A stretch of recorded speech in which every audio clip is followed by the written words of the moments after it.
முகலாயப் பேரரசின் மகத்தான சிங்காசனத்தில் அமர்ந்திருந்தார் ஷாஜஹான். ஆனால் அவரது இதயம் மட்டும் ஒரு மனிதனின் இதயம்தான்.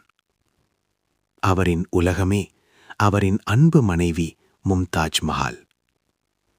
1631 ஒரு குழந்தையின் பிறப்பு மகிழ்ச்சியை தரவேண்டிய நாள். ஆனால் அது ஒரு பேரரசரின் வாழ்க்கையை உடைத்த நாள். மும்தாஜ் அவரை விட்டு பிரிந்தார்.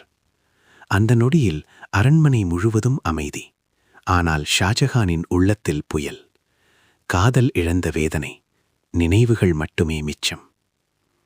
அவள் மறையக்கூடாது, எங்கள் காதல் அழியக்கூடாது. அந்த வலியில் பிறந்தது ஒரு கனவு, ஒரு நினைவிடம், ஒரு நித்திய சின்னம். ஆக்ரா, யமுனை நதிக்கரை, வெள்ளை மார்பிளில் செதுக்கப்பட்ட ஒரு காதல் கவிதை. 1000 கலைஞர்கள், ஆண்டுகள் நீண்ட உழைப்பு. ஒவ்வொரு கல்லிலும் ஒரு நினைவு, ஒவ்வொரு செதுக்களிலும் ஒரு காதல். இறுதியாக எழுந்தது தாஜ்மஹால்.